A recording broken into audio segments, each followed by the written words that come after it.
from all around the world come together and share their knowledge with their colleagues. Today, our special guest is Dr. Parsa Zadeh. Welcome, Dr. Zadeh. It is an honor to have you with us today.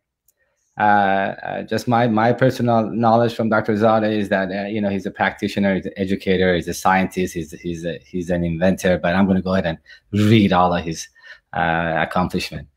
So Dr. Zadeh is a founder and CEO of Dental Evolution Incorporation. He's an inventor of Implant Nova, is a dental implant system. He's a master in Academy of General Dentistry, and he's a fellow of International Congress of Oral Implantology. He was an associate professor at the USC School of Dentistry for 14 years, and he's lectured the Department of Restorative Dentistry in the section of occlusion. He's also an inventor of the TITAC attachment system, fridge, friction grip bridge system, simple lift, sinus lift system, and turbo guide drill stopper and irrigation pump guide system. Welcome, Dr. Zadeh. Thank you. Thank you, Dr. Javed, for the kind words. Hopefully, I can share a few insights to the Implant Nova system, and hopefully this will help our colleagues expand their capabilities in dental implant system. Today's subject is Implant Nova self-grafting, self-osteotomizing, and self-osteodensifying implants. Now, remember, this system is from 2011. I filed the patent for this in July of 2011.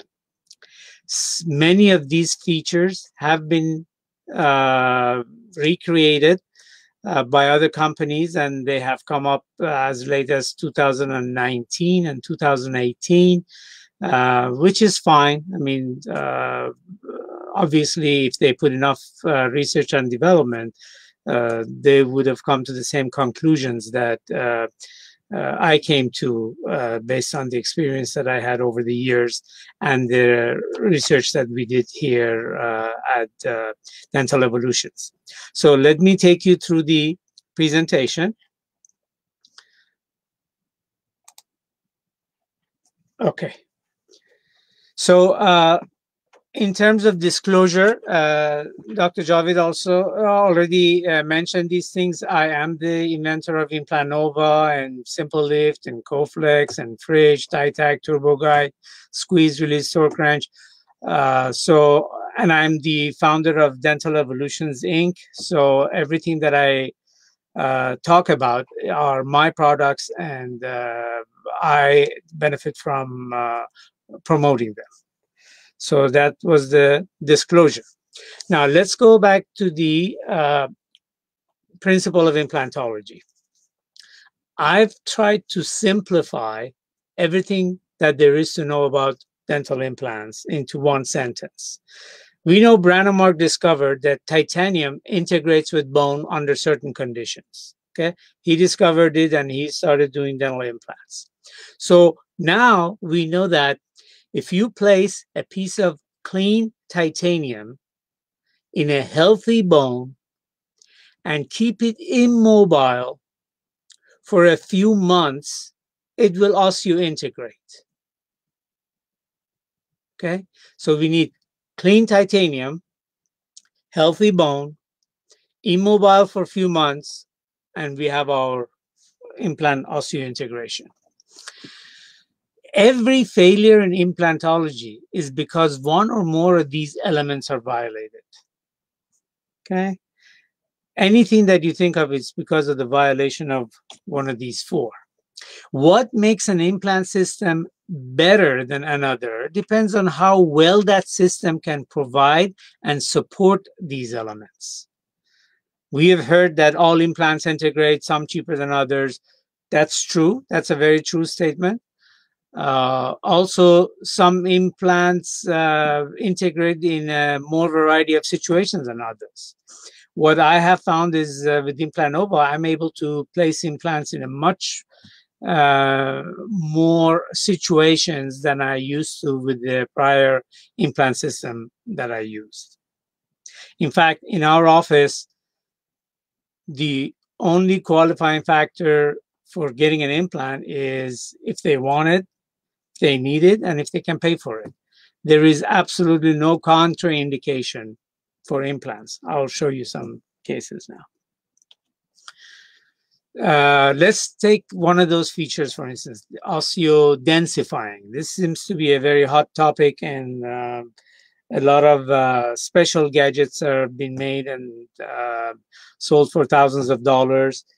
What I'm trying to show you is that this implant system does that without any of those additional tools, and merely because of the shape of it and the way it's designed. Let's watch a video.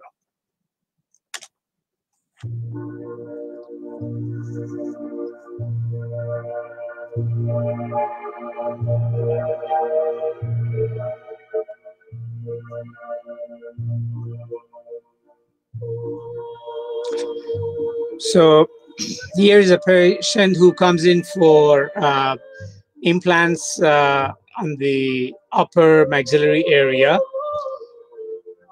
The ridge is very thin. So as I'm placing the incision, I make sure I bring some keratinized gingiva from the palatal area. Now note how thin that ridge is. It's almost like knife edge. And more importantly, we've got the sinus right 4 or 5 millimeters above it. You can see the bluishness of the sinus right here. So this is the height of the bone we have, and the width is hardly 2 millimeters. I'm using the high-speed handpiece. Of course, it's an electric handpiece, so it's about 200,000 RPM.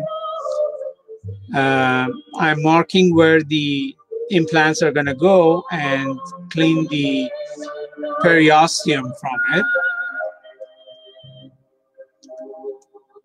I'm making the core osteotomy with the drill. Here with a little disc, I'm splitting the ridge and creating some vertical relief to allow the ridge. The gentleman here is in his 70s, so the bone is very brittle, and without those reliefs, I don't think the procedure would have been successful, and I think it's likely that the bone would have broken off. But the vertical reliefs definitely help that. I don't have much control over the music, so sorry if it's a little too loud.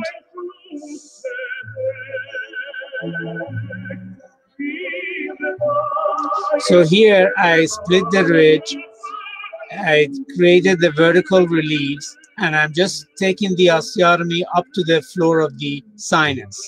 Now I will show you later through many slides how ideal this implant design is for sinus, crestal sinus lifts.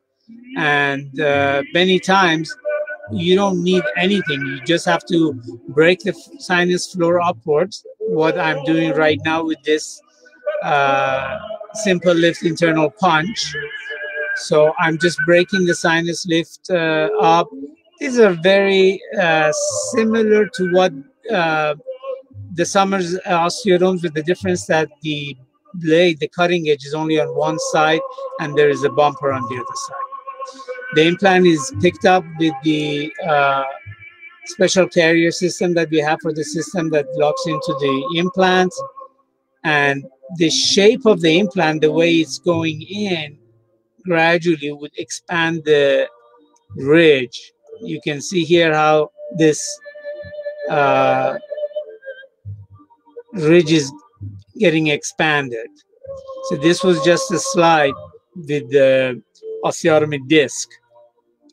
Here it is, another implant. See how nicely it gets picked up. We are using the latest tieback system. No more of those fragile vials. These are much longer lasting, and there's a newer way of packing and storing dental and orthopedic screws. From the pouch, they get picked up like this with the implant carrier.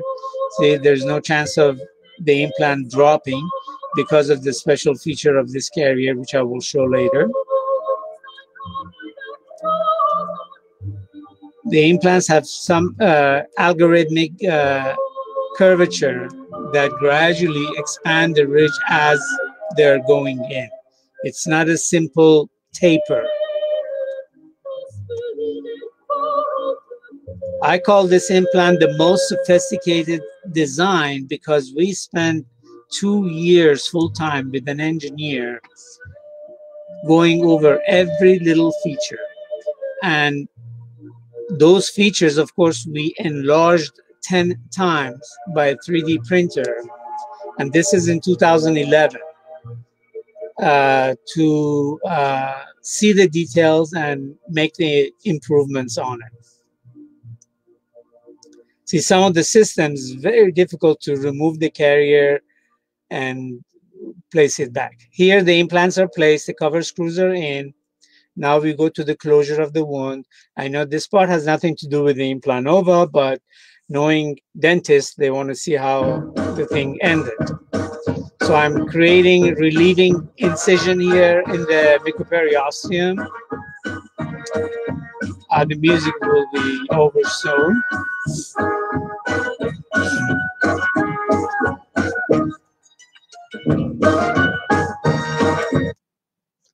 So here we put the first layer of collagen, then I put my bone graft because now that ridge is very thin, so we need about 1 millimeter or 2 millimeter bone on the buccal and lingual of it. This is the buccal, and here is for the lingual part.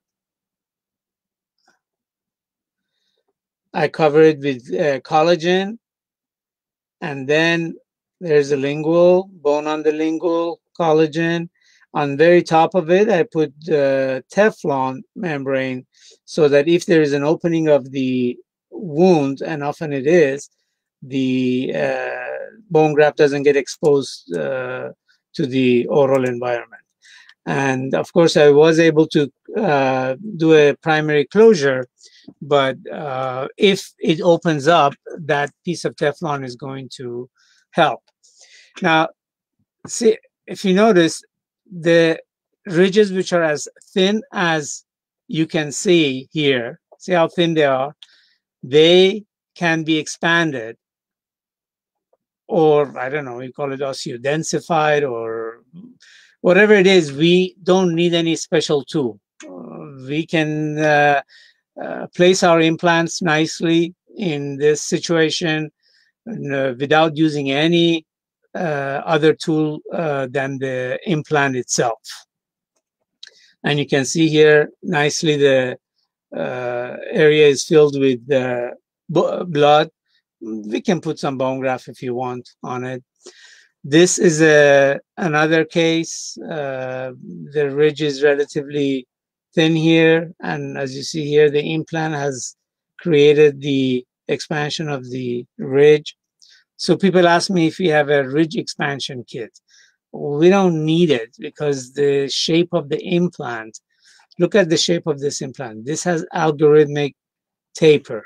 So the way this taper comes up, and algorithmic means as this curvature gets wider, each unit of length that this goes up, the amount of curvature becomes half. So here there is suddenly expansion, then from here to here, if there is whatever degree of expansion, from this part to the next part, the amount of expansion is half. So it works extremely well for ridge expansions. Now, I like you to look at this animation and see how actually Implant Nova does this. And I will show you later the different features that make this possible. Here it is. We do a single osteotomy going down.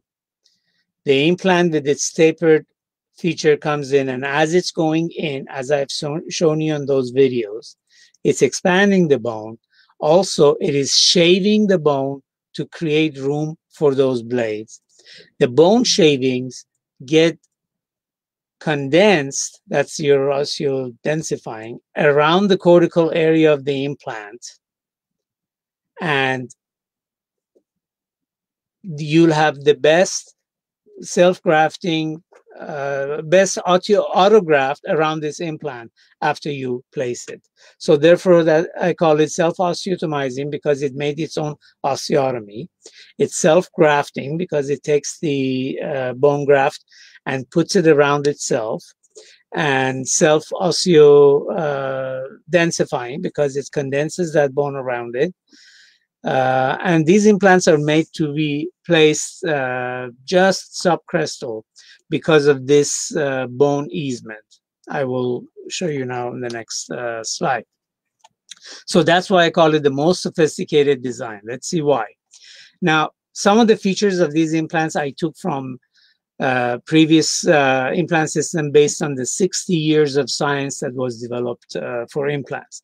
These are the features that existed in other implant systems back in 2011, and I took those features. Internal cone connection. Our connection is about 50-year-old, and it's been shown to have the minimum micro leakage. So I did not create the connection. The connection is that of Astro Aqua. It's a single connection for all implant diameters, and I adapted that from Astro Aqua. There is uniform implant design among all implant diameters and platforms. So once you go through the learning curve and learn how to deal with this implant, you will find that from 3 millimeter to 7.5 millimeter wide, every implant has the same design, but in different proportions.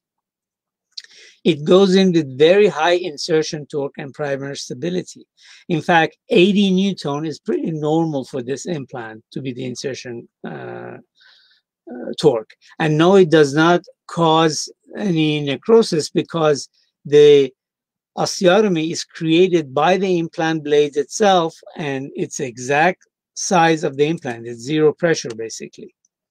And of course, a non-cutting tip. Platform switching, which we now know is a big advantage for dental implants. I have two types of coating on this implant. The top of it is coarse resorbable media blasting for ideal osseointegration. And these parts that are the cutting blades, I have also blasted them, but with the finer blast media, so that it does not take from the sharpness of the blades. Because remember, this is like your drill. It's doing it the osteotomy. Then we used the 3D printer back in 2011. It was very, very new. And I remember no store had it. So we special ordered this system from the manufacturer, and we had someone and they were selling it only out of their warehouse in New York. So we had to pay someone $1,000 to go to the warehouse, buy this, pack it, and send it to us so that we can have it when we wanted to have it. Again, this is 2011. 3D printers were just becoming affordable for regular folks. Before that, they were in like hundreds of thousands of dollar range, but this tabletop model was became available then. And through this tabletop unit, I kept making models like this. I don't know if you can see the model in my hand. Yeah, thank you. So we made 10 times models like this so we could see every little detail. Now you'll see we have progressive pitch, synchronous fine grooves here. We spent a lot of time to make sure that all of these ended up with a perfect circle, no cut, how these grooves ended up in the surface, how deep these grooves are, and this is where the self-grafting feature of this implant is. If you notice the direction of this vertical flutes, It's the opposite direction of the implant's seating. We seat the implant with a clockwise motion, but these are anti-clockwise. That means the bone shavings, which are created by these sharp blades, you can see these are sharp blades, they are channeled into this and they are pushed down into the cortical area of the bone. And that's why it's osteodensifying. Okay, it's self-grafting because see, the core osteotomy was the diameter of the core of this implant. Okay, the rest of this diameter is made by the implant itself through these negative rake angle blades. Again, this is a feature that I came up with back in 2011. I've seen this feature created through independent research by other companies that have come up with their implants in 2018 and 2019. In August of 2019, an implant came, and with a lot of fanfare that they did independent research and years of research and development, and they came up with this, which is fine. Again, what they have done is a validation of what I came up with in 2011. Okay, so they did independent research and came up that this is the best way for 2019 for their implant to be designed. So another feature, while I have the model in my hand, is this bone easement here. Now, all the other implants, they have straight shoulder like this or straight down. But this curvature I created here, I will show you on the x-rays, that will encourage bone growth over this implant. And the idea of crestal bone loss, it becomes a totally mute point, because the way this implant is designed, it's actually encouraging bone growth on top of it. And of course, the connection is the same connection from 3 millimeter to 7.5 millimeter. I don't think other systems have the same connection for as narrow as 3 millimeter implants. They have it for 3.3 and up, but not 3. Again, we did a lot of engineering to be able to come up with that. So if you notice, thank you. So if you notice with this design, this is the design that, as I said, we configured back in 2011, and now other implant companies have come up to the same conclusion with independent research. I called it back then a smart bone management system. They have other terms that are similar to it, but smart bone management system is a phrase that I put in the text of my patent back in 2011. Then I explained about these flutes and how the direction of them is anti-clockwise. The other features, the double blast media, and this part of it, as I said, is progressive pitch synchronous microthread. What does that mean? That means down here, it starts with a certain depth of the groove, and as it comes to the crest, the depth of these grooves becomes less and less because the core is expanding and it becomes a perfect circle.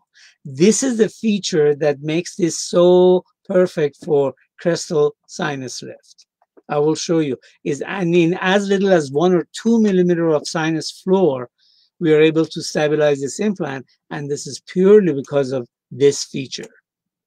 Again, I'll show you later in the slides. Now look at this bone easement here. Look at this here, how the bone has grown over the implant.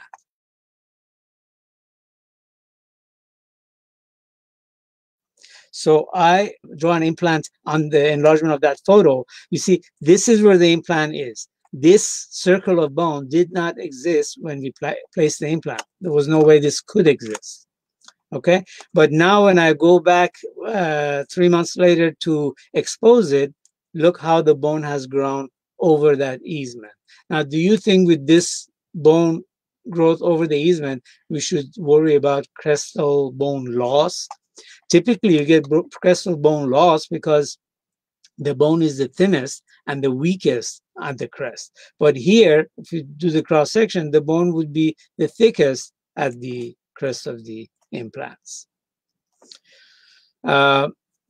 We have placed over, not we, I mean, I and other users have placed over 4,000 implant over implants over the years.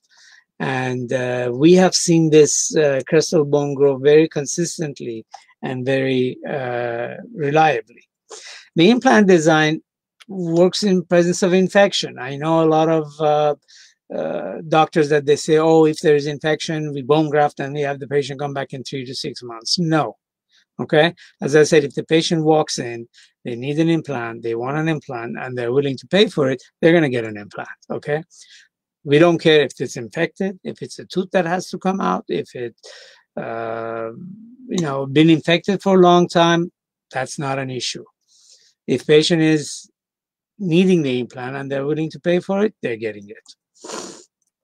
This is a case, it came, here's a pretty involved infection. I mean, it's not only periapical, tooth was probably cracked, so there was infection from the apex all the way to the neck of the tooth. This is very, very routine, and I think it should be routine in every dentist's office. Patient comes back with a toothache, take an x-ray, yes, it's an abscess. The pattern of the abscess shows it's a cracked root. Take the tooth out, put the implant. Here, I even put the healing cap on it. And this is at time of restoration. You can see the bone is starting to grow over that easement. And this is, actually, this is at time of restoration. This is a year later. And this probably, I took the last one 3 years later. Now look how nicely the bone is over this easement. Now, do you really think this implant can get loose or come out when you've got bone not only all around here, but you've got bone over the top of it also, or like this? I don't think so. Then this is an ideal design for short applications. I know there are some dentists that are shying away from sinus grafting and they want to use short implants. This is perfect design for that. Look at this. This is a patient that, I don't know what his issue was, but he did not want sinus graft. So I said, okay. So we placed 2 implants on one side and 2 implants on the other. And this is now about 2 years out, and he's happy. Everything is secure, and this is very much similar to those crown root ratio that the Bicon implants show, and those work, and this works as well. The only thing, I think this would work more reliably because this is actually screwed in at the time of placement, and because it's screwed in, you get much more stability than being punched in. But nevertheless, the structure shows that it supports the crown root ratio, which is out of the proportion we are used to seeing. This is implant design is ideal for immediate placement after extraction. Now, as I said, 99, I mean, it's very, very rare. Maybe once every 3 months, I come across a situation that I'm extracting a tooth and I cannot stabilize the implant in its place because of the infection is so widespread that there's absolutely nothing to put the implant in. But otherwise, even if there is 2 millimeter, 3 millimeter of bone, we can make this implant stable.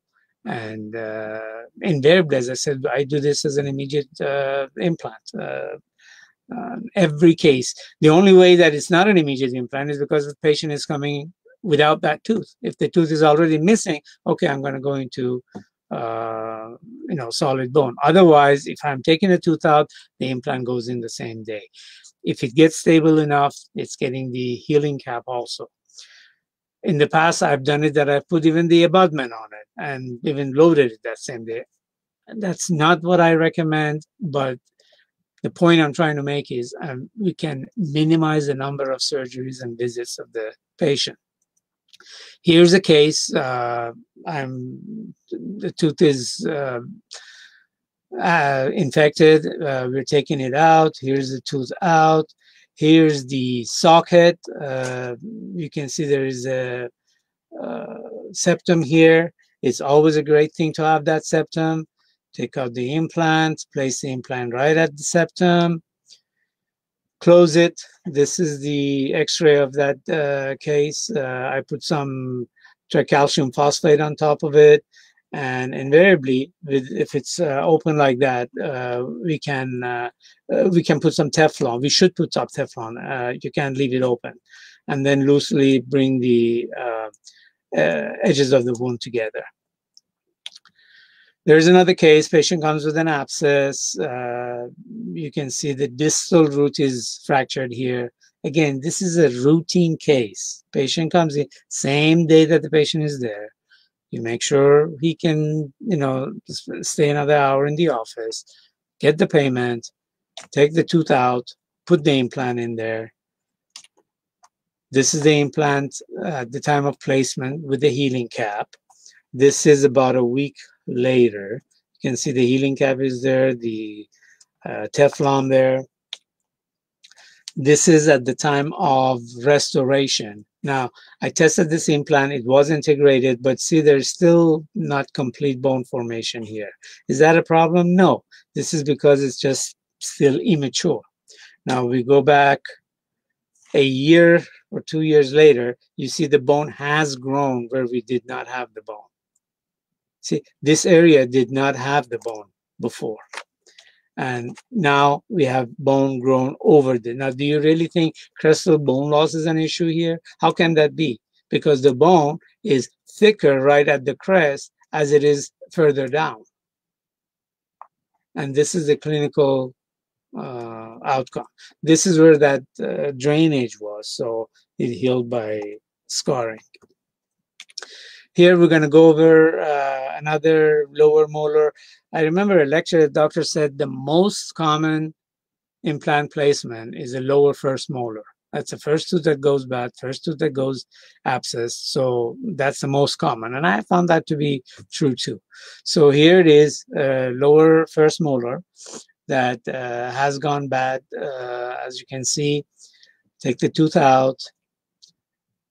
Then with a high speed, I go clean it up. I try not to reflect the flap so that the mucoperiosteum will have the nutrition both from down here and the bone that's attached to it. With the high speed, I clean out the remnants of the PDL and any infection. Here, I'm blessed with septum. I mean, it's very rare that you have a septum this wide, but here I was blessed with it, so I flattened it. I made a little mark on it, as you can see here. There's a mark on the center of the septum. There it is. I usually do initially start the osteotomy with a round carbide burr. Here's a drill, just an X-ray to see if I'm, okay in terms of parallelism. It looks okay. Then I enlarge the osteotomy, the head drill, and then the implant.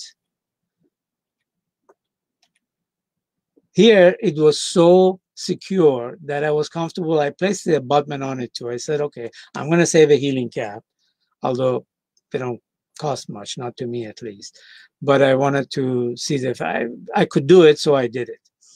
And here's the X-ray right after. This is another view. I measured the tightness of this at the time of placement. It was -3 on the periotome. If you're familiar with the periotome, anything minus means integration, plus means mobility. So anything less than -1 is good. The best you can see is like -8. But -3 is pretty good. -1, I would wait another month or two.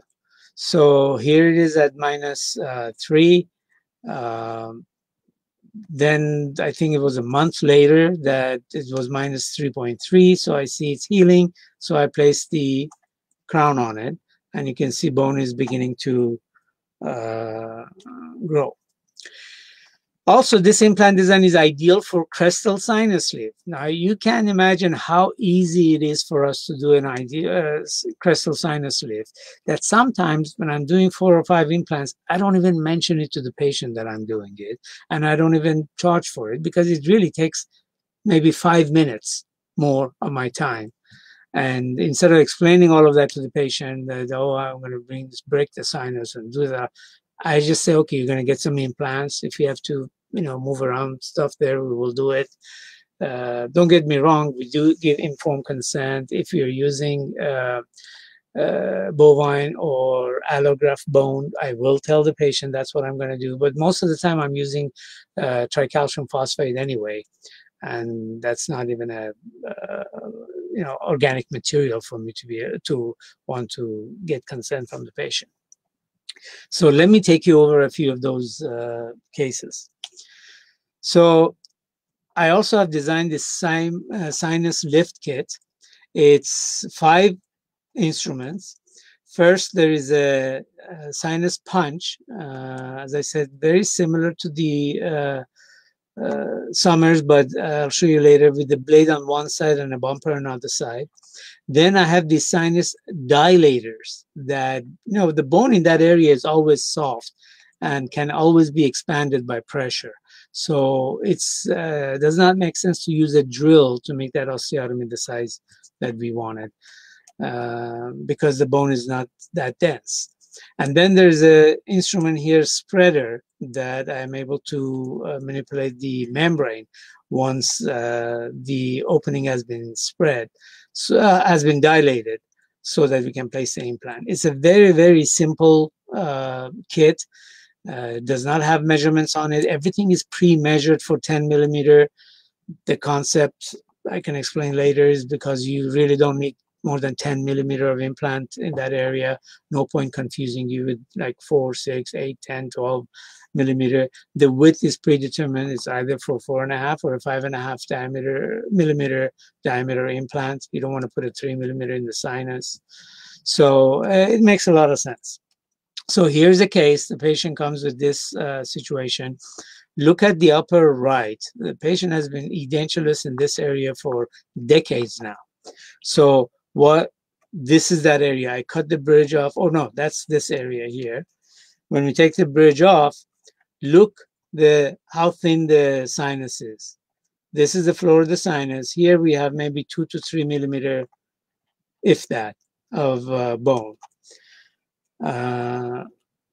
So here it is. I place the implants on the other sites that there were more bone. Here's where the sinus is.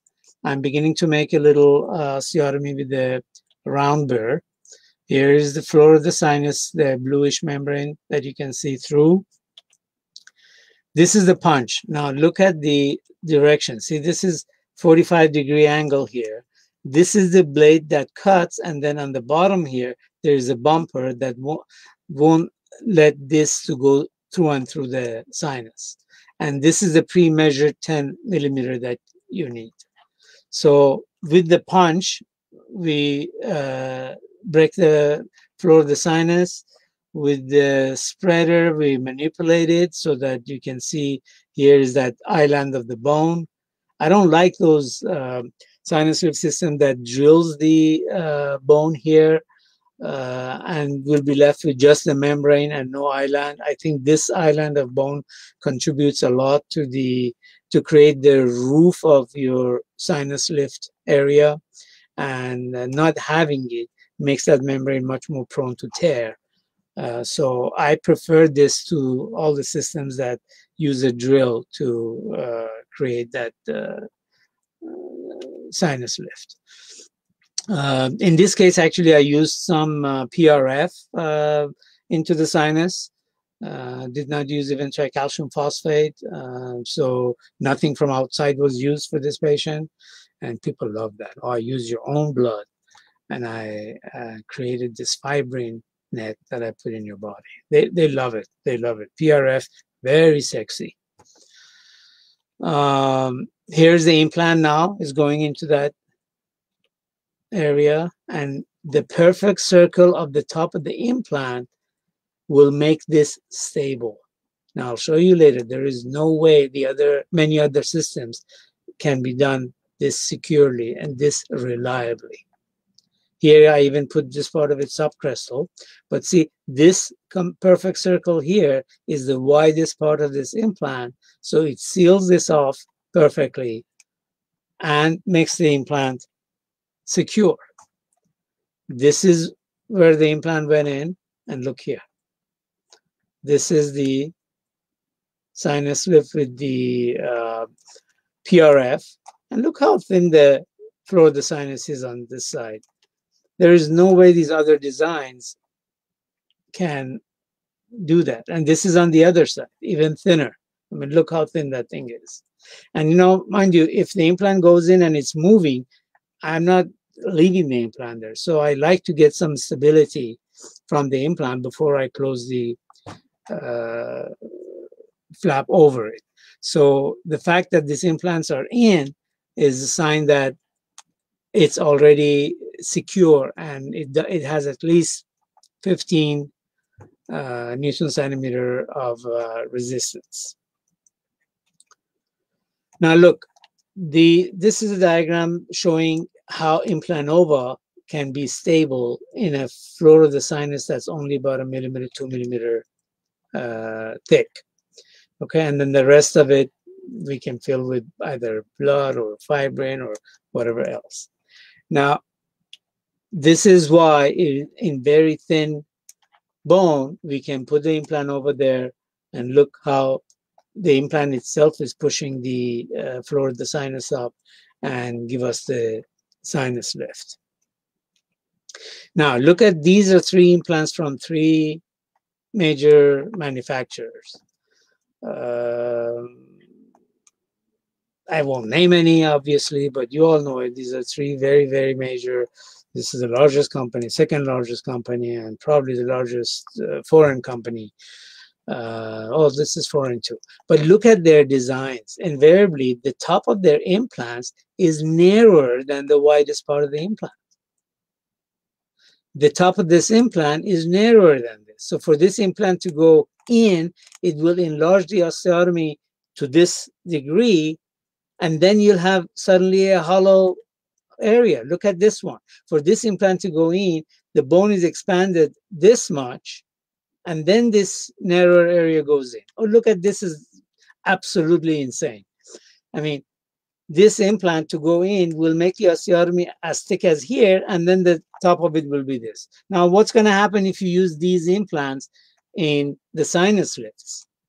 Look, there is no way this implant can be stable when you have an osteotomy which is wider than the part of it that can get engaged in the bone.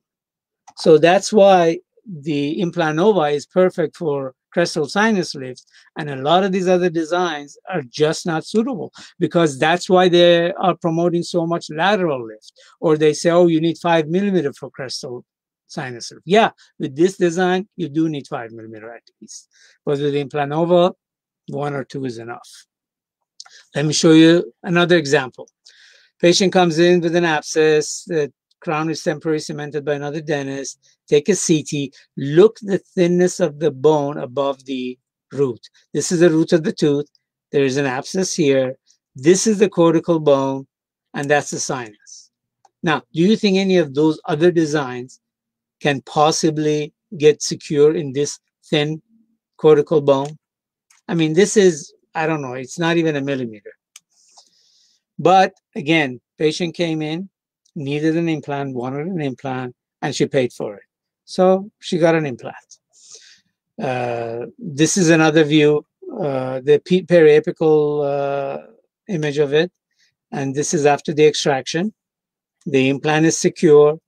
The sinus lift here is done by the implant itself. And of course, it was a 3-rooted tooth, so I filled that whole coronal area with tricalcium phosphate and closed it. This is at the time of restoration, which is about 3 months later.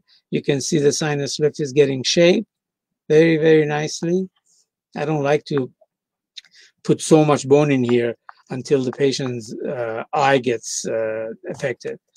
This is more than enough sinus lift for this implant to be stable. No need to fill up half the sinus as we've seen other people do. And this is that same implant. I don't know, maybe it looks like 2-3 months later.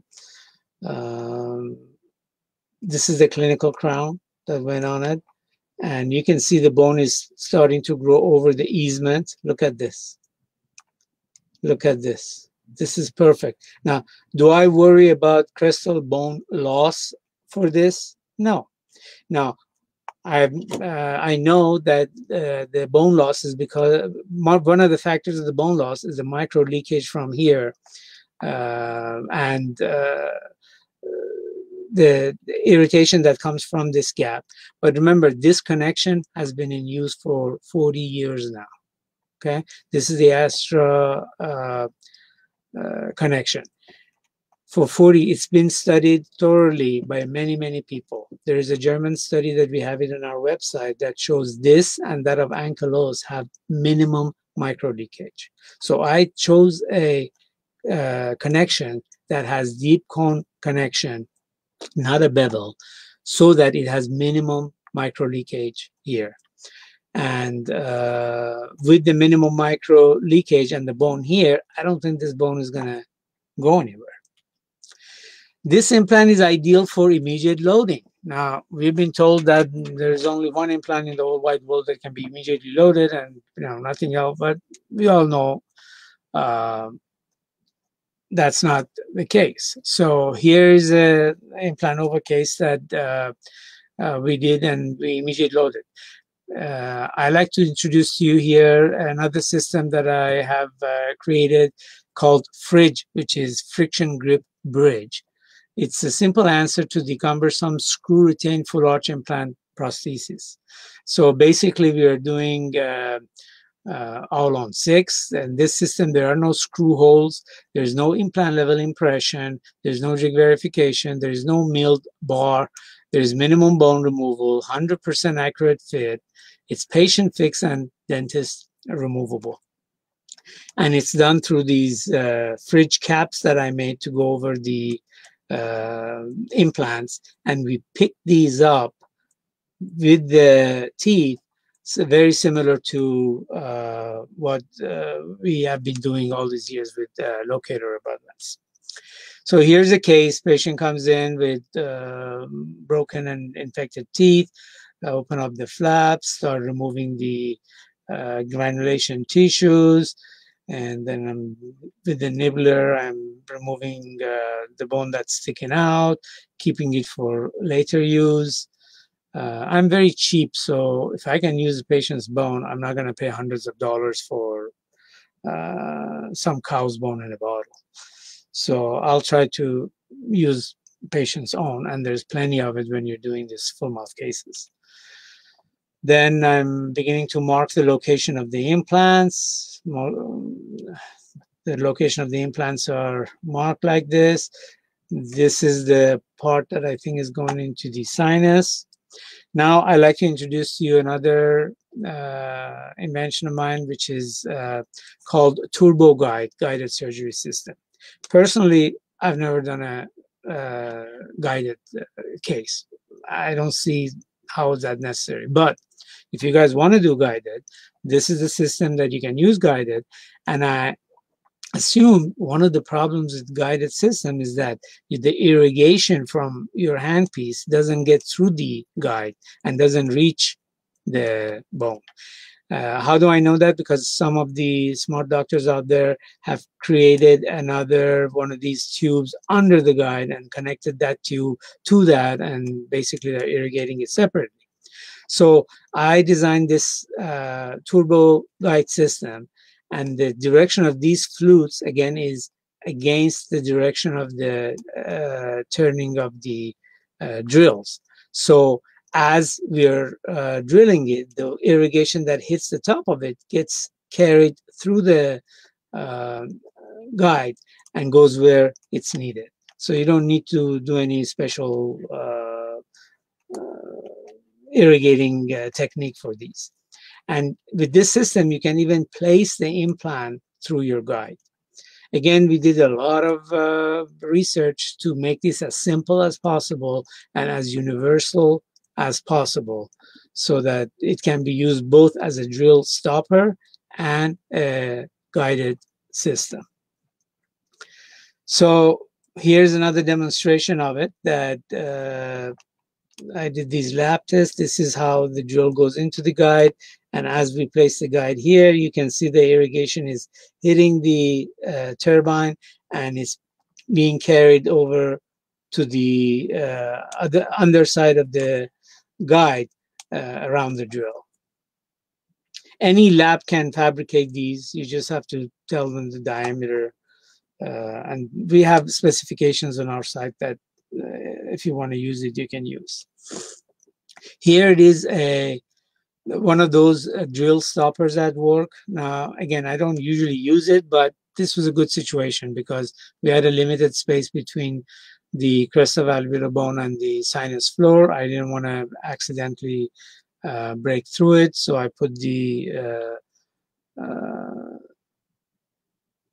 drill stopper and I went to the depth without worrying about going too much. And here's another use there. Now, these are another view of the simple lift punches that we use for sinus lift. You see how one side of it is the blade, the other side of it is flat. So this cuts through and this prevents it from running into the sinus. Pre-measured to 10 millimeter. Okay. And that's, I think, the punch, and then the dilator. After the punch, the dilator goes in and we dilate it. Then this is what we see. This is after the dilation. Then with the spreader, we take the bone, we put it there.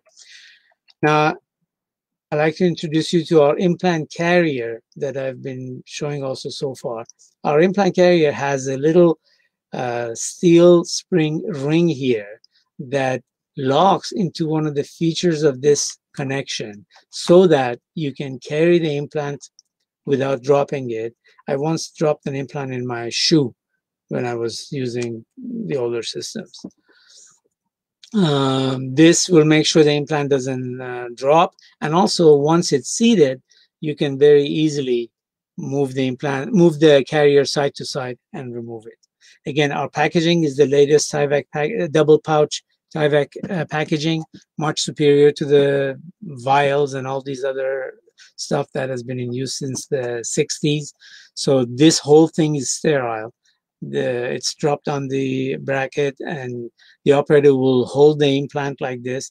We have made special gadgets that when we put these implants in these smaller secondary pouches, they have their mouth towards the opening. Okay, there's a special device that when we're packaging it, we use it. So as you rip the top of this package open, the mouth of the implant is always facing out. So you can easily just place the carrier in it and pick it up. So you pick it up, you can easily remove it. This is that same case, the implant in the sinus. Here you can see the sinus lift. Oftentimes, if you have this much thickness, you don't even need to put anything in the osteotomy because all of these blades are cutting the soft bone here, and that soft bone, because of the direction of the flutes, is taken apically and gets condensed here. Now, look at the torque. When I'm using this immediate loading, these implants are loaded up, are going in with 80 Newton torque. This 80 Newton for an immediate placement. Okay, so then I put the abutments and the fridge caps. The prosthetic torque for the entire implant Nova system is only 20 Newton centimeter. Everything in implant Nova system is only 20 Newton centimeter, the prosthetic part. There's only one screw for the entire system. There's only one driver for the entire system. And here's Torquenon 20. These are the 6 implants in place, and the caps are ready to be picked up. I'm trying in the hollowed denture. We place the silicone washers on, put the pickup material on them, put the pickup inside the denture, take it out. Now it's picked up, then we can suture it. And here it was,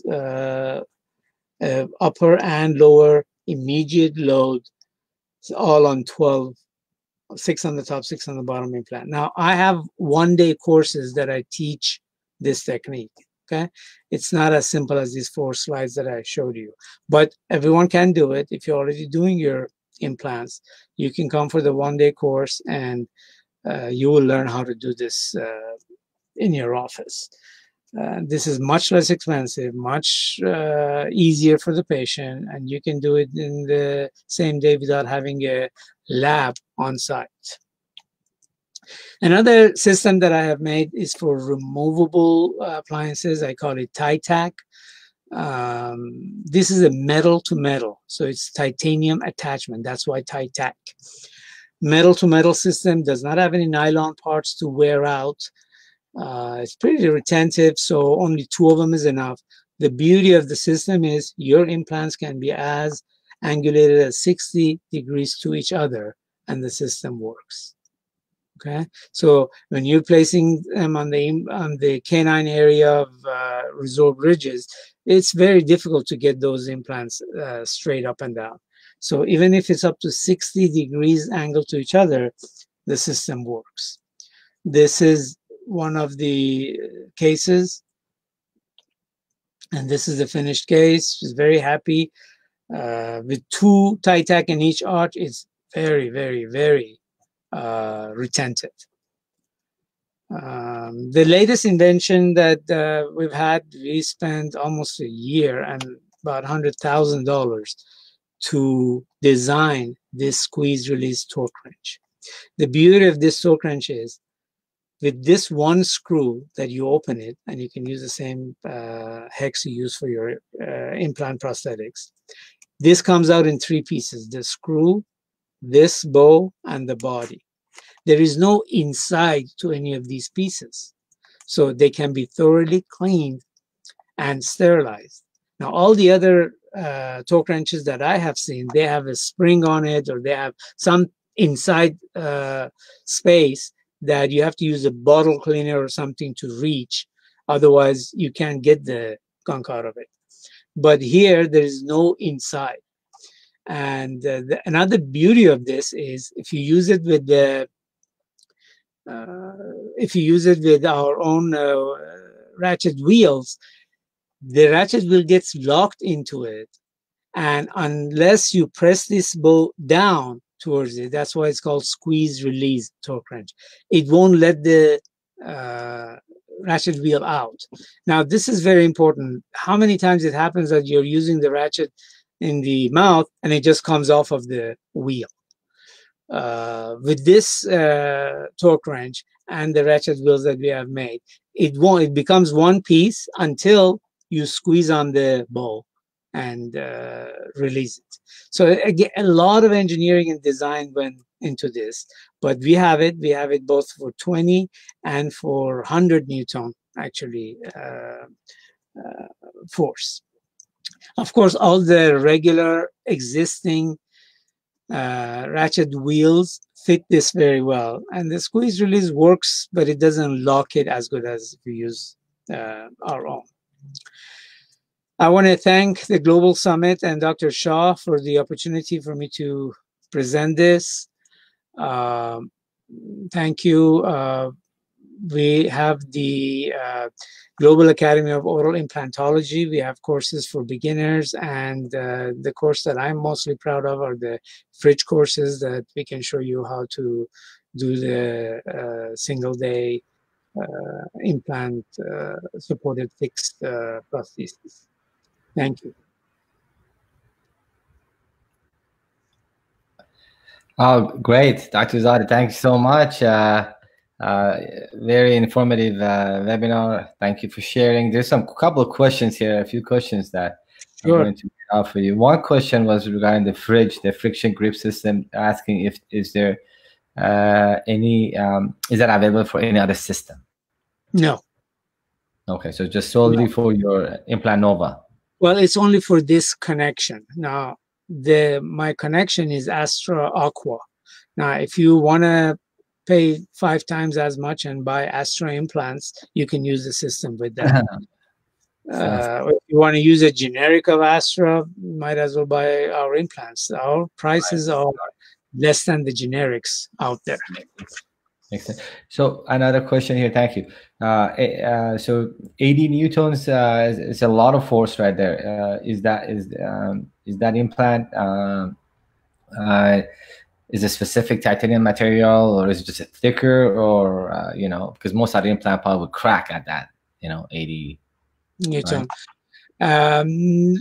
No, they won't crack. It may flower up. But see, those issues used to be for the time that we used commercially pure titanium.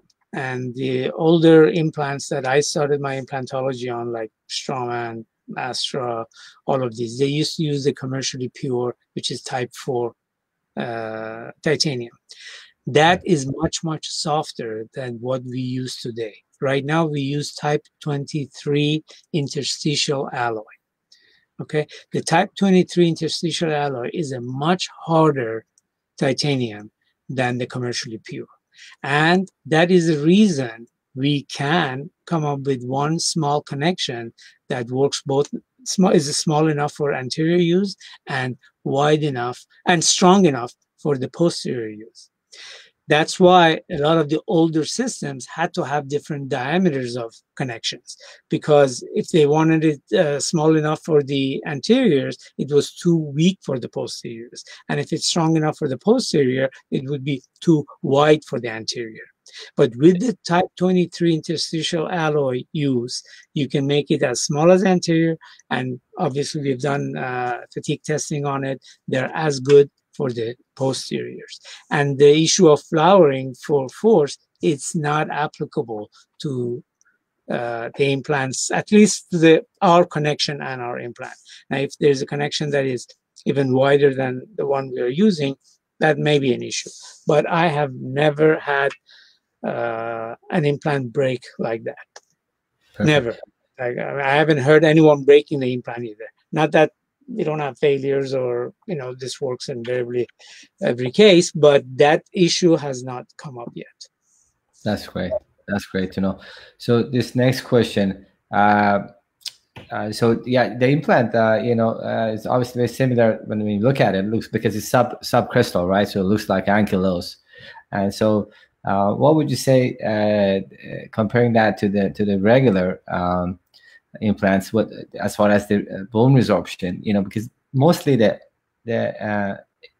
the problem with most implant is not that they all fall out. This is the problem is, as you said. So if you don't have one of those principles, like not having enough bone, not having, basically place an implant, titanium inside the bone, it'll take if there's no movement and you have enough bone, and so what would you say as far as the bone resorption or periimplantitis in the first couple of millimeters, comparing this implant to other implants that you've used in the past? Okay, as I think I showed through a number of different cases, with this implant, if placed crestal or slightly subcrestally, you have actually crestal bone gain. You mentioned ankylose. This idea I got from ankylose. Okay, this implant I designed in 2011. Ankylose had been doing this years prior to that. So when I saw that when ankylose goes subcrestal and you have bone growing over it, I said, okay, I like to have that feature, but then I improved on it. See, implant ankylose's top of the implant is flat line. I made that bone easement that would further enhance the bone creation on top of the implant. So ankylose is a good, implant. our implant costs 1/5 of Ankylos, and it's a much newer implant with much better features. I mean, Ankylos is a great implant, don't get me wrong, but it's a 25-year-old design, and it has a lot of good features, but a lot of good features also that we have learned since then does not apply to Ankylos. Got it. Got it. Well, thank you very much. And the last thing here was somebody asked if maybe you could add a link to this video for your website, for your products, or maybe after we can just add it. That I will leave to Ashul to do it. Denvolution.com. I mean, I don't know how technically to do that, but if once you go back and look at your video, you can probably just type in there, just like you do on Facebook. So I think this has the link already on it. If you look at that, implantedu.org, that's our GAOI. Perfect. So I think if you it's already